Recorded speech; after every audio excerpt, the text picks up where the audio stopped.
Puente a la Alameda a menudo piel la lleva por la vereda. La Universidad Nacional Mayor de San Marcos, decana de América, se fundó en Lima el 12 de mayo de 1551, con lo cual se inició la historia universitaria del Perú. La iniciativa nació de los dominicos y fue aceptada y rubricada por la Real Cédula, firmada por el rey Carlos V en la ciudad de Valladolid.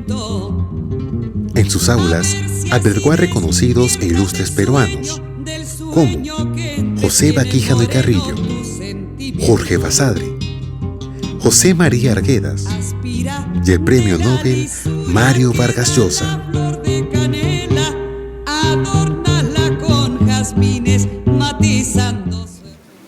Queremos invitar al doctor Manuel Burga, historiador, una trayectoria de 42 años de docente universitario, ex rector de la Universidad Nacional Mayor de San Marcos, ha sido vicerrector académico de la Universidad Antonio Ruiz de Montoya, miembro del Consejo Directivo del Consejo Nacional de Educación, vicepresidente del Consejo Nacional de Educación y además coordinador general del evento que hemos preparado para ustedes. Él tiene una ponencia, la Universidad Abierta al Futuro. Con ustedes el doctor Manuel Burga.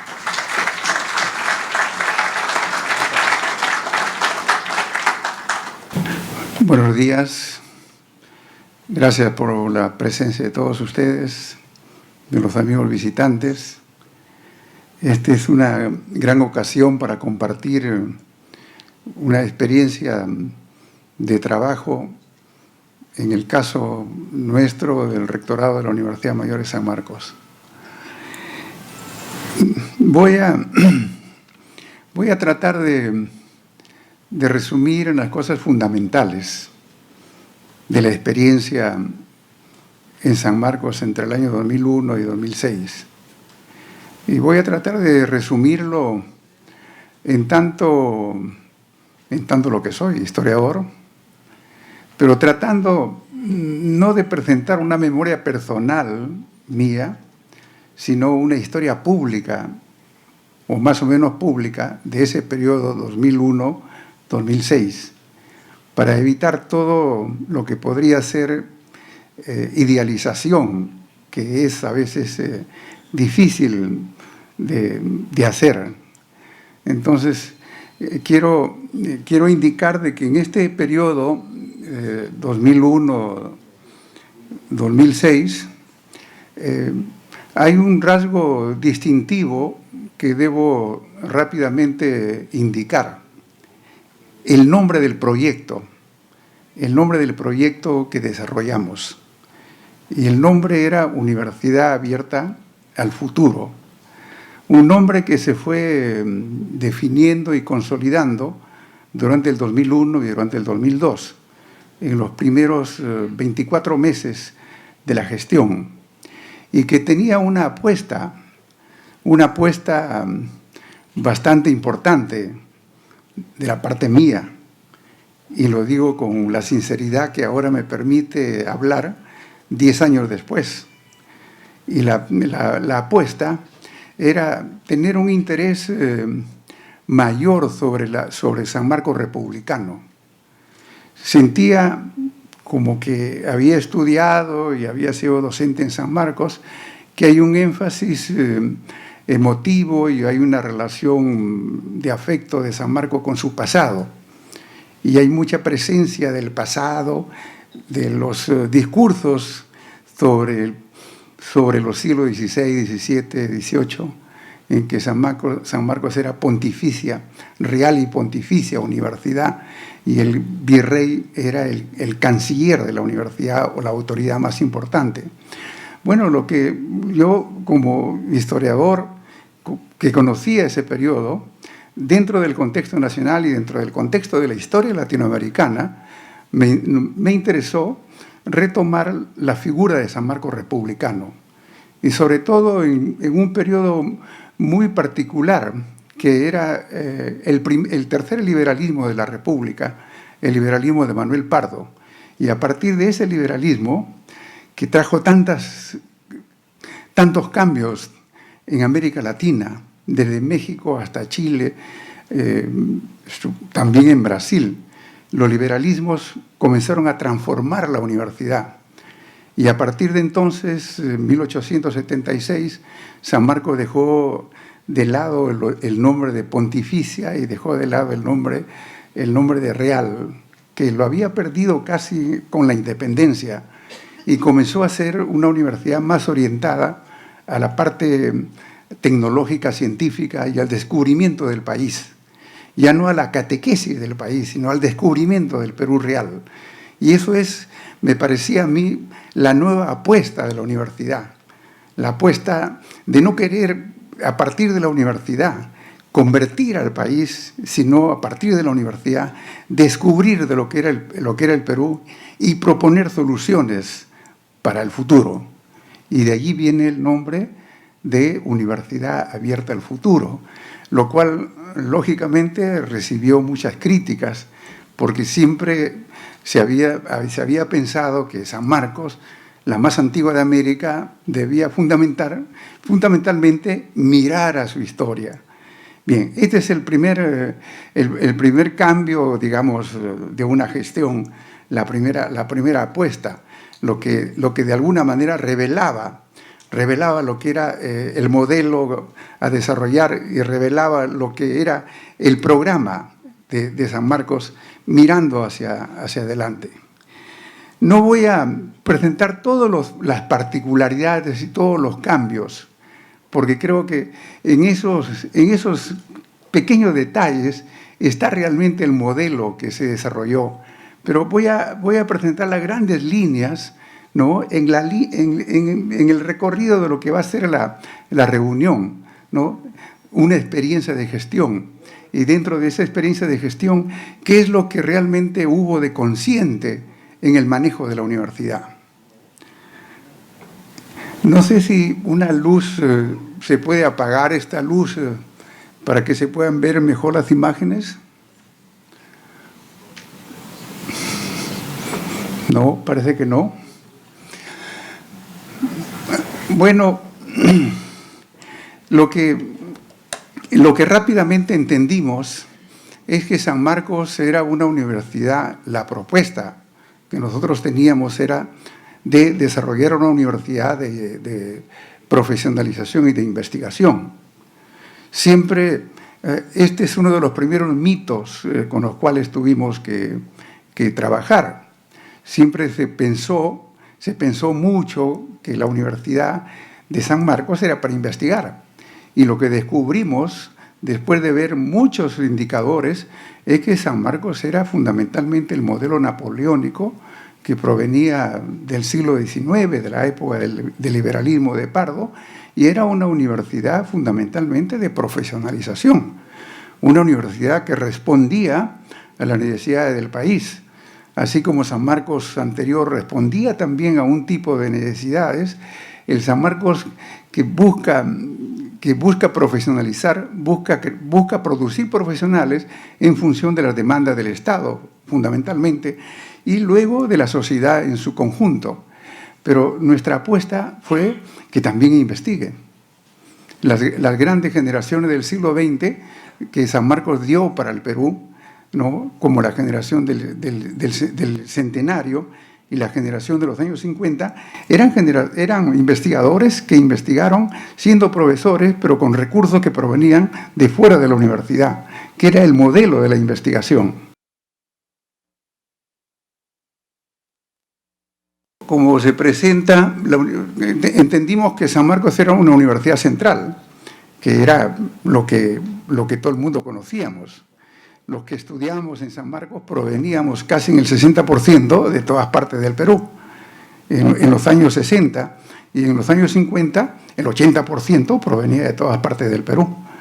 Y la idea de universidad central era una idea que tuvimos que desarrollar, pero una universidad central con estaciones de investigación en todo el país. Una estación en Cusco, otra en Mantaro, otra en Pucallpa, otra en Iquitos. Y eso era una de las... El anclaje de la universidad era estar en todo el país como universidad central. Y era al mismo tiempo la apuesta que ofrecía San Marcos al Cusco, a Mantaro, a Pucallpa, a Iquitos, en sus fondos de experimentación veterinaria y biológica y antropológica también. Entonces, la idea, asumir la existencia de San Marcos como una universidad de profesionalización, de investigación y central, distribuida en todo el país, nos permitió tener las primeras líneas de orientación para el manejo de la universidad. Bueno, conocer a los docentes y estudiantes, se crearon las oficinas correspondientes, conocer a la universidad, el Marquesí de Bienes de la Universidad de San Marcos. No sé cuántos de los amigos que son rectores actualmente aquí conocen el Marquesí de Bienes de la universidad. El Marquesí de Bienes de la universidad es un libro fundamental para la gestión. Y eso es lo que lo entendí, no sé si a los 12 meses o un poquito más, pero el Marquesí de Bienes de San Marcos fue publicado en 1966, un marquesí donde están todas las propiedades de la universidad en ese entonces y valorizadas al valor de ese entonces, que era 1966. El último marquesí de San Marcos se publicó ese año, en un momento de transición difícil de la universidad. Y estábamos en el 2001 y el 2002. Habían pasado muchos años sin que haya otro marquesí, sin que haya otra valorización de bienes, sin que podamos decir estamos manejando una cantidad importante de propiedades de la universidad, sean propiedades rurales, sean centros de experimentación, instalaciones en la ciudad. San Marcos es propietario de una parte considerable de la ciudad de Lima y del centro histórico, propietario de Mesa Redonda, propietario de toda la herencia que había dejado la Compañía de Jesús a la educación posterior laica dirigida por el Estado. Entonces, el marquesí, y yo le recomiendo, ya que estamos hablando de experiencia de gestión, a todos los rectores de tener una idea muy clara de lo que es el marquesí de bienes de cada una de ellas, para tratar de establecer los valores generales y para tratar de ver si esos valores generales se corresponden con el presupuesto y ver más o menos la relación que existe entre uno y otro. Mirando el marquesí, por ejemplo, descubrí que San Marcos tenía en la provincia de Chota, hasta el año de la reforma agraria, un fondo de 6.000 hectáreas, que era un fondo de explotación ganadera, y para la Facultad de Veterinaria. Y ese fondo había sido invadido y había desaparecido. Bueno, no quiero hablar de esos detalles, que son detalles íntimos de la universidad, pero importantes, porque importantes en tanto todos esos bienes estaban al servicio de la enseñanza y al servicio de la investigación. Verdaderamente, haber perdido en Chota ese fondo tan extenso era una pérdida muy grande para la veterinaria y para la universidad en general. Y lo único que nos quedó en Chota fue un pequeño núcleo arqueológico importante, para mí importante, que era Pacopampa, que lo conservamos como propiedad de San Marcos. Probablemente San Marcos sea la única universidad peruana, así, de esa manera, que compró un sitio arqueológico y que ahora se maneja con la cooperación japonesa porque es un sitio arqueológico del formativo peruano Chavín. Bien, entonces todo eso es el marquesí de la universidad. Yo creo que el modelo, la propuesta de funcionamiento y las propiedades que tienen era el abecedario, el ABC, de un rector que empezaba a manejar el conjunto de la universidad. Bueno, conocer el presupuesto era una cosa dramática, ¿no? Conocer el presupuesto, cuando he visitado las otras universidades latinoamericanas, la UNAM tenía una envidia enorme por el presupuesto. cuando he visitado la U de Chile y preguntaba cómo manejaban su presupuesto, ¿no? A nosotros en el Perú, las públicas, cuando nos preguntamos cómo manejamos el presupuesto, lo maneja el Ministerio de Economía y Finanzas. Sin embargo, en otras universidades, no sé cómo será Sao Paulo, ATNEI, ¿no? Pero Marco Palacio nos puede contar de la Nacional de Colombia, donde pueden cobrar un poquitín, ¿no?, a los estudiantes. Si cobramos eso en San Marcos, al siguiente día está tomada la universidad por 9 meses, como estuvo el campus de la UNAM en la época del rector Barnés, ¿no, Juan Ramón? Entonces, el presupuesto era otro rubro del aprendizaje, así como el Margesí. Y no solamente eso, sino la discusión con los técnicos del ministerio. Los técnicos del ministerio especialistas en presupuesto en la unidad de presupuesto para la universidad, que estaban trabajando 10 o 15 años y sabían mejor que todos los estudiantes de San Marcos quién había sido un buen rector, quién había sido un mal rector, quién nunca se acercó, cuánto habían gastado al año. El presupuesto del 100%, presupuesto de apertura, cuando terminaba el año era presupuesto ejecutado y en muchos casos era 70% de ejecución, 80% de ejecución. Pues en el caso nuestro, con el equipo de contabilidad y de presupuesto, hasta el 31 de cada año veíamos que se gaste todo lo que nos habían asignado para poder pedir aumentos en los próximos presupuestos. Pero lo más extraordinario, y aquí ante una audiencia muy interesada tengo que decirlo, lo más extraordinario es que del presupuesto total, solamente el 55% venía del Tesoro Público y el 45% eran recursos propios. ¿Qué significa eso? Que el 45% nos asignaba el gobierno en el presupuesto de apertura, con una asignación, con un incremento anual calculado por la inflación, que generalmente era del 5 al 10% respecto del año anterior. Eso no había posibilidad de discusión. Hasta este año, 2001, 2006, para el MEF, todo lo que eran partidas destinadas a la universidad pública, sobre todo en el rubro número 1, que eran gastos corrientes, gastos de remuneraciones y gastos previsionales, eran gasto, simplemente. Y gran parte de las discusiones con el viceministro de Hacienda era decirle que no era gasto, que era una inversión, cosa que no cambió en ese periodo y que se acentuó del 2006 al 2011 la filosofía o el concepto de asumirlo como gasto. Bueno, todo eso es el presupuesto y lo importante, digamos, es el 45%, que son ingresos propios. Y el 45% de ingresos propios servía para pagar toda la planilla de contratados. De contratados. ¿Se imaginan ustedes cuando digo contratados? Docentes y administrativos. Entonces, mirando solamente el tema del presupuesto y analizando la división entre uno y otro, gastos ordinarios y ingresos propios, era verdaderamente todo un desafío para la universidad y para la gestión futura de la universidad. Entonces, frente a eso, ¿qué hacer? Les puedo preguntar a todo el público, ¿no? Y en particular a los rectores. ¿Qué hacer?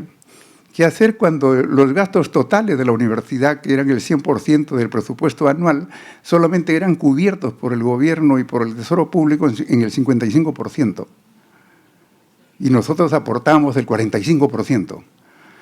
Cuando estuve en una reunión en la UNAM y hablé un poquito de esto, Juan Ramón, y no sé si en tu periodo, Juan Ramón, ¿no? Los profesores de la UNAM dijeron que la UNAM generaba recursos propios entre el 10 y el 12% de su presupuesto total, que en ese momento eran $1.700 millones, ¿no? y decían, ¿por qué no seguimos el ejemplo de San Marcos? Yo tuve que disuadirlos porque en realidad no era bueno. San Marcos, según el estudio que hizo Claudio Rama el año 2005, ocupaba el primer lugar en América Latina en lo que es generación de recursos propios. El Perú, no San Marcos. Y los recursos propios en todo el Perú eran 35.5% de sus presupuestos. En el caso de la UNI, la Universidad de Ingeniería, 60%, en el caso de San Marcos, 45%, y luego iba disminuyendo. Bueno, este es un tema, ¿cómo arreglar este tema? ¿Cómo explicarle a la señora Huarcaya que era la unidad de presupuesto? No, ¿cómo decirle de que era importante elaborar un proyecto a mediano y largo plazo para incrementarlo, el rubro presupuestal? Bueno, no quiero detenerme mucho, me han dado, en realidad no tengo mucho tiempo. Yo quería solamente levantar el ánimo y decir, esta es mi gestión, con sus dificultades, pero una gestión que es historia pública de San Marcos, no es mi versión personal, no es mi memoria personal. Y como historiador sé la diferencia entre memoria e historia. Yo les presento las cosas históricas. Entonces, la apuesta por crear una universidad pública nos llevó a construir esta sede central. Y ahí viene un tema importante, que es la oportunidad. Y hay que aprovechar la oportunidad. El año 2001, en mayo del 2001, en que fuimos elegidos con un equipo al rectorado, el Perú salía de la autocracia anterior, de la década de los 90. Había terminado abruptamente el gobierno de Fujimori y se iniciaba una etapa de democratización. Y nosotros estuvimos en esa cresta de la ola de la democratización y pudimos hacer muchas cosas. Además, 2001, en el año 2001, San Marcos cumplía 450 años. Y 450 años, y no tenía una sede administrativa central. Primero había sido la Casona, que era el edificio de la Compañía de Jesús, que era San Antonio Abad. Luego el edificio en Avenida República de Chile, doblemente poco relacionado con San Marcos, Luis, República de Chile, la avenida y el edificio John Kennedy. Entonces dijimos, tenemos que cambiarle el rostro a San Marcos. Y dijimos, cambiémosle el rostro a San Marcos, enfaticemos a San Marcos republicano.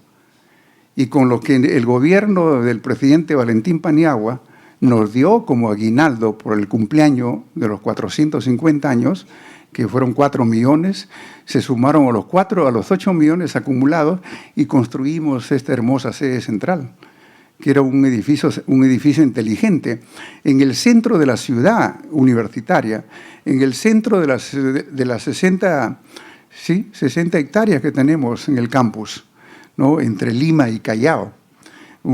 60 hectáreas con su sede allí. El dueño del edificio Kennedy, de los pisos del edificio Kennedy, por lo cual pagábamos $30,000 mensuales, en los dólares de la actualidad sería $60,000 mensuales, me dijo, señor, no lo lleve a la ciudad universitaria. Ni el rector Luis Alberto Sánchez lo hizo, ¿y usted por qué lo va a hacer? Le dije, bueno, justamente por no pagarle a usted el alquiler. Y nos trasladamos a la sede central con los temores de que al día siguiente iba a ser tomado el local. Y con todas las dificultades se pasó a la sede central y se le puso el nombre de Jorge Basadre, en honor al historiador de la República. Además de eso, se inauguró el 12 de febrero del 2003, el año en que Jorge Basadre cumplía 100 años, el centenario de su nacimiento. Él había muerto el 80. Pero fue un acto simbólico llamar a la sede Jorge Basadre y al auditorio en femenino el Dunbar Temple, el nombre de una mujer. No solamente jugamos con la modernización y la republicanización de San Marcos, sino con temas de género. Dos grandes docentes de la universidad comenzaron a ser emblemáticos para la gestión. Y eso algunos sanmarquinos no se dieron cuenta, y los que se dieron cuenta fueron bastante críticos, que no entiendo hasta ahora. Bueno, no voy tampoco a tomar mucho tiempo, pero no puedo evitar decirles de que el año 2002, en el segundo año de gestión, publiqué un pequeño libro en la universidad que se llama Invitación al Diálogo. Pasé, no sé, 2 meses recorriendo las facultades, conversando con los decanos, ingresando a las facultades donde podía ingresar, ¿no? La mía, Ciencias Sociales, no pude ingresar, pero contándoles qué era Universidad Abierta al Futuro, por qué habíamos hecho esa apuesta republicana, por qué queríamos que la universidad se incline por el pensamiento racional, por la ciencia, por la tecnología y por el descubrimiento del país de nuevo, y que volvamos a raíces republicanas.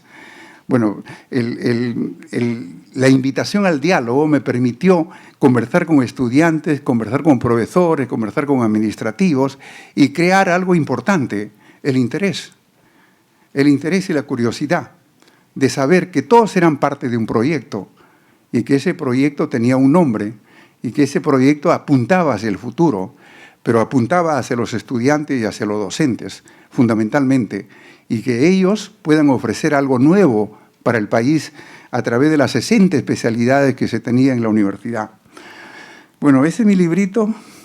No lo leyeron mucho, pero sí, ahora lo están leyendo. Y esto es nuestra apuesta por Jorge Basadre.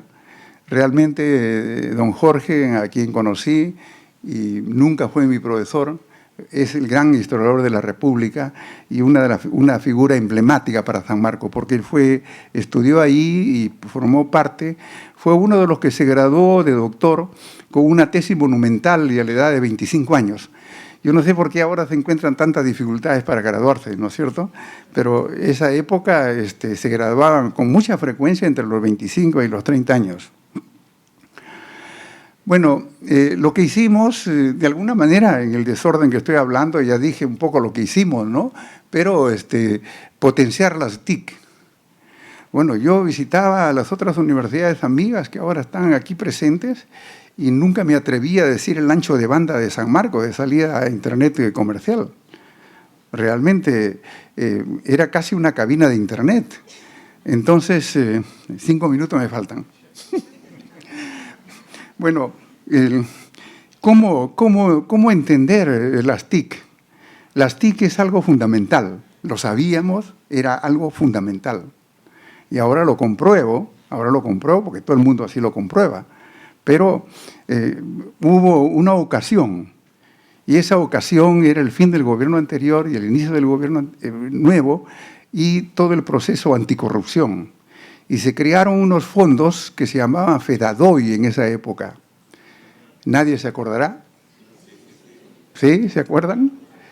Los fondos FEDADOI. De todas las coimas y de toda la corrupción depositada en los bancos extranjeros. Y a San Marcos le vino su parte, para suerte. Y con eso que nos llegó de manera adicional al presupuesto, cambiamos la fibra óptica. Cambiamos la fibra óptica del campus de una fibra tradicional a una fibra monomodo de 12 fibras, por donde viajaba la información y por donde viajaba la telefonía. Pero no solamente en el campus, sino en todas las dependencias que existían en la ciudad. Y además con parabólicas que nos permitían conectarnos con las estaciones. Todo eso lo cubrimos gracias al FEDADOI. No quiero decir gracias a la corrupción, pero era como providencial. No teníamos mucha claridad, pero nos vino de apoyo unos técnicos de la Universidad de la UNAM de México y nos dieron muchas posibilidades de poner en marcha una una nueva etapa de la universidad a nivel de lo que era tecnología de la comunicación. Y vino entonces el que era premier de la República a inaugurar todo el sistema, 2004. ¿Quién era premier? PPK, sí. Bueno, que eran tiempos nuevos. Yo estaba seguro de que toda la comunicación, 650 teléfonos que se instalaron en la universidad, estaba además secundado por el segundo directorio que se publicaba. Esos directorios donde aparecían todos los docentes, todos los contratados, todos los trabajadores, permitía saber quién es quién en la universidad y dónde estaba. Bueno, eso me parece que ahora lo repetiría, y cuando dejé el rectorado nadie más lo pudo repetir, ¿eh? El gobierno electrónico, el sistema, no puedo, César, no puedo explicar al gobierno electrónico de San Marcos, pero solamente decirles que el gobierno electrónico le pusimos un título muy singular, Quipucamayuc. Eran 5 módulos. Nos costó construir los 2 primeros módulos 2 años. Es decir, cuando yo dejé San Marcos estaba el módulo de tesorería y el módulo de contabilidad solamente. Faltaba el módulo de recursos humanos, los otros, para completar los 5 módulos interconectados y darle más transparencia a la gestión, que es lo que los estudiantes y los docentes quieren. Saber la transparencia en la gestión de la universidad, en el uso de los recursos propios, en el uso de los recursos del tesoro público. Entonces el gobierno electrónico fue además secundado por otros cambios importantes. La Oficina Central de Calidad creamos y la homologación de la remuneración de los docentes. Bueno, ahí voy a tomar, aunque sea un minuto, la homologación. Para los amigos visitantes de universidades públicas latinoamericanas, les puedo decir que la homologación fue establecida por la ley universitaria de 1983, la 27733, bueno, disculpen, ley universitaria que en el artículo 53 decía que los sueldos de los docentes universitarios se homologan con los sueldos o remuneraciones de los magistrados públicos en sus 3 categorías. La primera categoría, magistrados superiores y magistrados supremos. Eso, la homologación, lo logramos. Lo logramos en una lucha muy intensa, pero era un objetivo fundamental. Es decir, lograr que los sueldos se homologuen era lograr un incremento sustancial de lo que eran las remuneraciones. La remuneración de un docente universitario era $300 aproximadamente, 300 o un poco más, y con la homologación se va a poner en otro nivel. Pero la homologación tuvo sus dificultades. No fue bien vista por el Ministerio de Economía y Finanzas, se retrasó, y del 2006 al 2011 se retrasó 5 años la homologación, y se perdieron 5 años en la vida universitaria en el Perú. 5 años de aprovechar la homologación para decirle a los docentes, bien, se homologan, ¿y ustedes qué aportan a la universidad? Sin que esa pregunta se haya formulado a las universidades públicas, la ley de homologación, el decreto de homologación, dio una respuesta muy positiva dentro de los universitarios peruanos. Y la respuesta fue que se iniciaron estudios de posgrados, se intensificaron los doctorados, se intensificaron las maestrías, y muchos docentes, con la sospecha de que cada vez se va a pedir más acreditaciones, comenzaron a regularizar su situación. Y ahora eso se ha convertido también en el contexto actual en una nueva realidad. Bueno, ya tengo algunas conclusiones. ¿Qué puedo concluir? Ya me puso el 0. Le digo, algunas conclusiones es tener un modelo, conocer a la universidad, consultar a los docentes, consultar a los estudiantes y desarrollar un proyecto consensual, bueno para todos y bueno para el país. Muchas gracias. Gracias.